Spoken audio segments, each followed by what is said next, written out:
नमस्कार, आप देख रहे हैं खबर एक्सप्रेस। चलिए जानते हैं आज की 10 बड़ी खबरें।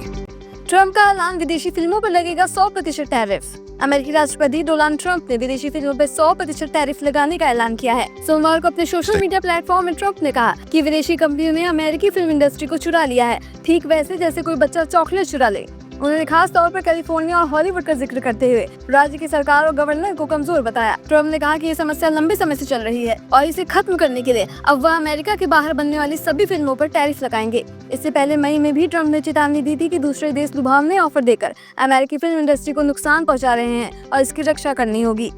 पीएम मोदी ने दिल्ली भाजपा के लिए कार्यालय का किया उद्घाटन। प्रधानमंत्री नरेंद्र मोदी ने भाजपा के नए कार्यालय का उद्घाटन किया। पीएम मोदी ने अटल बिहारी वाजपेयी, लाल कृष्ण आडवाणी, नानाजी देशमुख, मुरली मनोहर जोशी और राजमाता सिंधिया जैसी नेताओं के योगदान को याद किया। नया कार्यालय दीनदयाल उपाध्याय मार्ग पर भाजपा मुख्यालय के पास बनाया गया है, जबकि पुराना कार्यालय 14 मार्ग पे था। इसकी नींव जेपी नड्डा ने 9 जून 2023 को रखी थी और करीब 2.23 करोड़ की लागत से तैयार हुआ है। भाजपा देश भर में अपने संगठन को मजबूत करने के लिए आधुनिक जिला और राज्य स्तरीय कार्यालय बना रही है।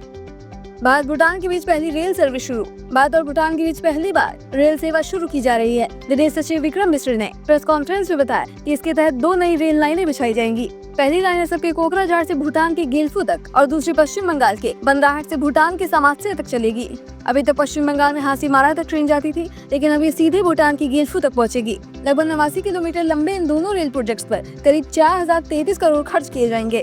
पीओके में विरोध प्रदर्शन जारी, दुकानें बंद, सड़कों पर हंगामा। पाकिस्तान के कब्जे वाले कश्मीर। पीओके के 3 बड़े शहरों में पाकिस्तान सरकार के खिलाफ विरोध प्रदर्शन जारी है। अवामी एक्शन कमेटी ACC की अपील पर सोमवार को पूरे इलाके में दुकानें, बाजार और सड़कें बंद कर दी गयी। स्थानीय लोग महंगाई, बेरोजगारी और पाक सेना की ज्यादतियों के खिलाफ सड़कों पर उतरे हैं और सुरक्षा बलों के काफिलों पर पथराव की घटनाएं भी दर्ज हुई हैं। कोटली में शनिवार को 69 प्रदर्शनकारियों पर सुरक्षा बलों की गोलीबारी के बाद माहौल और गर्म हो गया और प्रदर्शनकारियों ने सेना के खिलाफ तेज नारे लगाए। बरेली बवाल मौलाना तौकीर रजा की मार्केट पर बुलडोजर की तैयारी।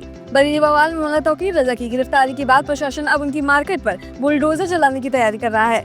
नोवेल्टी चौराहे पर स्थित इस 2 मंजिला मार्केट में 37 दुकानें हैं, जिन्हें खाली कराया जा चुका है। ये मार्केट IMSC के राष्ट्रीय महासचिव डॉक्टर नसीफ की देखरेख में है, जिन्होंने बवाल से पहले पुलिस को धमकी दी थी। अधिकारियों का कहना है कि मार्केट नगर निगम की जमीन पर अवैध रूप से बनाई गई है। वहीं बरेली में हालात को देखते हुए 30 सितम्बर तक इंटरनेट बंद कर दिया गया है।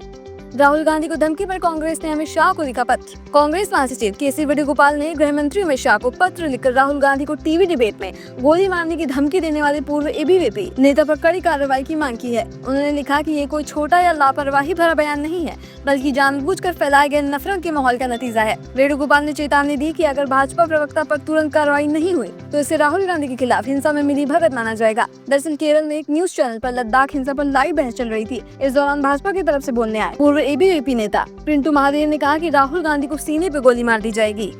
स्वामी चैतन्यानंद गिरफ्तारी से पहले 50 दिन में बदले 15 होटल। दिल्ली के Shri Sharda institute of Indian management का पूर्व हेड स्वामी चैतन्यानंद सरस्वती उर्फ पार्थ सारथी पुलिस से बचने के लिए लगातार ठिकाने बदलता रहा। मीडिया रिपोर्ट्स के मुताबिक 62 वर्षीय आरोपी ने पिछले 50 दिनों में 15 होटल बदले। वह अक्सर ऐसे सस्ते होटलों में ठहरता था जहां CCTV कैमरे नहीं लगे रहते थे। वह मथुरा और वृंदावन जैसी धार्मिक शहरों में भी छिपा रहा। शनिवार को आगरा में एक होटल में ठहरने के बाद रविवार सुबह 3:30 बजे पुलिस ने उसे गिरफ्तार कर लिया। पटियाला हाउस कोर्ट ने इसे 5 दिन की रिमांड में भेजा है। पुलिस ने उसके पास से iPad और 3 फोन बरामद किए हैं, जिनमें एक फोन में छात्रावास के CCTV फुटेज भी मिले हैं। पूछताछ में उसने पासवर्ड याद न होने की बात कही। जम्मू कश्मीर में 7 टूरिस्ट स्पॉट फिर से खुले। 22 अप्रैल को पहलगाम आतंकी हमले के बाद बंद किए गए 7 टूरिस्ट स्पॉट अब फिर से खुल गए हैं। LG मनोज सिन्हा के निर्देश पर अरू घाटी राफ्टिंग पॉइंट यानी अक्कड़ पार्क, शाही पार्क और कमान पोस्ट जैसे स्पॉट अब पर्यटकों के लिए खुल गए हैं। इसके अलावा रामबन, कठुआ और रियासी के कुछ अन्य पर्यटन स्थल भी खोले गए हैं। वरुण धवन की ड्राइवर विवाद पर वायरल वीडियो। वरुण धवन इन दिनों फिल्म सनी संस्कारी की तुलसी कुमारी के प्रमोशन में व्यस्त हैं।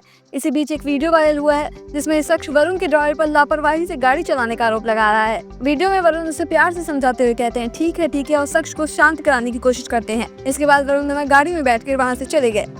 सिद्धू मूसेवाले के पिता बलकौर सिंह ने 2027 विधानसभा चुनाव लड़ने का ऐलान किया। पंजाबी सिंगर सिद्धू मूसेवाले के पिता बलकौर सिंह ने मानसा में एक कार्यक्रम के दौरान 2027 के विधानसभा चुनाव में भाग लेने की घोषणा की। उन्होंने कहा कि वे डटकर चुनाव लड़ेंगे और जनता का समर्थन चाहते हैं। अभी ये स्पष्ट नहीं है कि वह किस पार्टी से चुनाव लड़ेंगे, लेकिन पंजाब कांग्रेस से उनका नजदीकी रिश्ता होने के कारण टिकट मिलने की संभावना जताई जा रही है। बलकौर सिंह ने कहा कि अब वे सिद्धू मूसेवाले के सपने को याद करके विधानसभा की सीढ़ियां चढ़ेंगे और अगली बड़ी लड़ाई लड़ेंगे। तो ये थी आज की 10 बड़ी खबरें। ऐसे ही और खबरों को जानने के लिए हमारे चैनल को सब्सक्राइब करें, लाइक करें और शेयर करें। धन्यवाद।